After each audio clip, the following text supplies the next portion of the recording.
अस्सलाम वालेकुम दोस्तों, मैं हूं Asif Ali Khan. Doctor Robert Resnick एक मारूफ साइकोथेरेपिस्ट हैं लॉस एंजलिस के अंदर। टेकिंग रिस्पॉन्सिबिलिटी के ऊपर बड़ा ज़बरदस्त उन्होंने एक फार्मूला जो है वो पेश किया है जिससे इसको समझना बड़ा आसान हो गया है। इसी फार्मूले को जैक कैनफील्ड ने अपनी किताब द सक्सेस प्रिंसिपल के अंदर भी नकल किया है। ये फार्मूला क्या बताता है? ये बताता है कि E+R=O। यहाँ E से मुराद इवेंट है, यानी कि हमारे हालात, R से मुराद रेस्पॉन्स यानी कि हमारा रद्द-ए-अमल, और O से मुराद आउटकम यानी कि हमारे नताइज।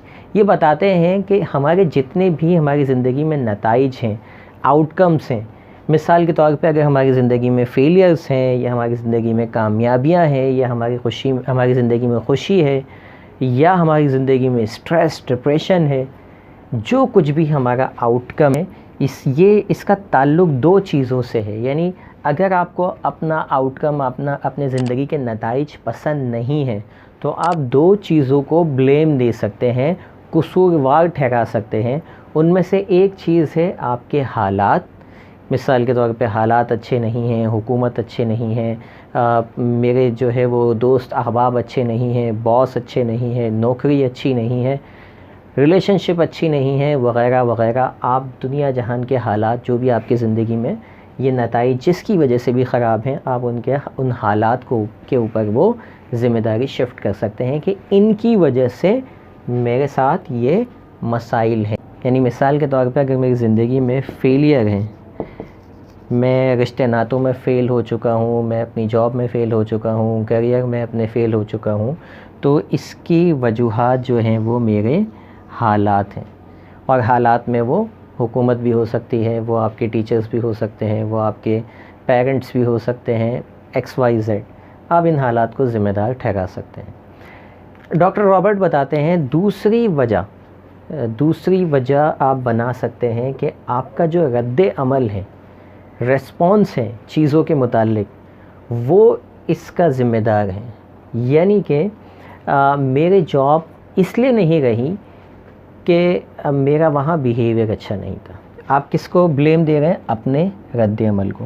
मैं टारगेट इसलिए अचीव नहीं कर पा रहा कंपनी में क्योंकि मेरे अंदर स्किल्स नहीं है। जिस दिन मैं अपनी स्किल्स पर मेहनत करूँगा, मैं डिफरेंट वे में जाके सीखूँगा और डिफरेंट वे में सेल करूँगा, तो मैं अपना टारगेट यानी कि जो अपने आउटकम्स हैं, नताइज हैं, उनको मैं बेहतर कर लूँगा। यहाँ पे अगर मेरे जो रिलेशनशिप हैं वो मेरे बॉस के साथ अच्छे नहीं हैं या मेरे स्पाउस के साथ अच्छे नहीं हैं, तो हम यहाँ पे जो रद्द-ए-अमल रेस्पॉन्स को ब्लेम देंगे तो ये देंगे कि चूँकि मेरे अंदर स्किल्स नहीं हैं, चूँकि मैं कन्विंस नहीं कर पाता, चूँकि मेरे साथ मसाइल हैं, इसलिए मेरे ये रिलेशनशिप अच्छे नहीं हैं। तो दो चीज़ें हैं जिनको आप ब्लेम देते हैं। अच्छा, यहाँ पर अब जो सीखने की बात है वो ये कि कौन सी चीज़ को हमें ब्लेम देना है। आगे वो ये भी बताते हैं कि जो लोग इवेंट यानी हालात को जो लोग कसूरवार ठहराते हैं, ये वो लोग हैं जो हमेशा नाकाम ज़िंदगी गुजारते हैं। मतलब हालात को कसूरवार ठहराने वाले लोगों के हालात कभी भी कंट्रोल में नहीं आते, क्योंकि हुकूमत कंट्रोल में नहीं आएगी, लोग कंट्रोल में नहीं आएंगे।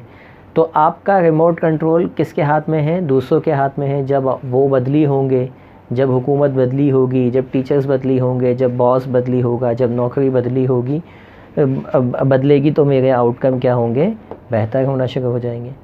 और दूसरे टाइप के वो लोग हैं जो इवेंट्स यानी हालात के बारे में नहीं सोचते। वो कहते हैं कि हालात कैसे भी हों, मैं अपना जिस दिन रद्द-ए-अमल चेंज करूँगा, रिस्पॉन्स चेंज करूँगा, तो मेरे आउटकम क्या होंगे? ऑटोमेटिकली चेंज हो जाएंगे। वहाँ आगे वो एक बड़ा ज़बरदस्त जो है वो वाक़या नकल करते हैं। एक ज़लज़ला आया और ज़लज़ले के अंदर जो है वो एक न्यूज़ रिपोर्टर पहुँचा और पूछने लगा सबसे, एक गाड़ी का शीशा नॉक किया उसने और पूछा कि हाउ आर यू फीलिंग। तो एक आदमी बर्स्ट आउट हो गया, चीखने लगा कि ज़लज़ले इस शहर में बहुत आते हैं, 8 घंटे से ट्रैफिक में फंसा हुआ हूँ, बॉस मेरा मुझ पे चीखेगा और मैं तो इस शहर को छोड़ के जा रहा हूँ, अब मैं इस शहर में मज़ीद नहीं रहना चाहता। वो आगे जाता है, दूसरी गाड़ी को नॉक करता है, पूछता है हाउ आर यू फीलिंग। तो सामने वाला जो शख्स होता है वो जवाब देता है कि आई एम रिलैक्स, मैं अपने पसंदीदा म्यूज़िक सुन रहा हूँ, एक थर्मोस मैंने चाय का रखा हुआ है, मुझे पता था कि ज़लज़ला आया है, ट्रैफिक जैम होगा, मैं अपने म्यूज़िक को भी इंजॉय कर रहा हूँ, साथ में जो है वो चाय भी पी रहा हूँ, और मेरा बॉस इससे ज़्यादा मुझसे क्या चाहेगा कि मैं इन हालात में भी ऑफ़िस पहुँचा, भले ही लेट पहुँचूँगा। यहाँ वो ये कहते हैं कि एक ही तरह के हालात थे, लेकिन आउटकम दोनों का डिफरेंट था। एक चीख रहा था, चिल्ला रहा था, शहर छोड़ के जा रहा था, दूसरा उसी हालात को एंजॉय कर रहा था। इसका मतलब ये है कि ये जो आउटकम है, ये चेंज जो हो रहा है, ये हालात की वजह से नहीं हो रहा। यानी आप यहाँ पर आपका आउटकम हालात पे डिपेंडेंट नहीं है, बल्कि आपके रद्द अमल पे है। जब आप पॉजिटिव रेस्पॉन्स देते हैं तो आपके आउटकम ऑटोमेटिकली क्या हो जाते हैं, पॉजिटिव हो जाते हैं, उस शख्स की तरह जो एंजॉय कर रहा था। तो एक ही हालात में मुख्तलिफ़ लोग मुख्तलिफ़ तरीके से रद्द अमल ज़ाहिर करते हैं, और हमारा रद्द अमल बताता है कि हमारी कामयाबी होगी या हमारी नाकामी होगी, हमारा मुस्तक़बिल कैसा होगा। All depends on the response. तो आज से अगर आप लोग समझते हैं कि आपकी नाकामी की वजह आपके हालात हैं, तो आप ये बिल्कुल गलत सोच रहे हैं। आपकी नाकामी या आपकी कामयाबी all depends on your response, कि आप मुख्तलिफ़ हालात में किस तरह से रेस्पॉन्स देते हैं। जब आप पॉजिटिव रेस्पॉन्स देंगे और ज़िम्मेदार, रेस्पॉन्स का मतलब ये है, जो यहाँ पे आ गया उसका मतलब ये है कि वो रिस्पॉन्सिबिलिटी शिफ्ट कर रहा है किसी और के ऊपर, और जो अपने रेस्पॉन्स के बारे में सोच रहा है कि मुझे अपने आप को इम्प्रूव करना है, it means he is taking 100% responsibility.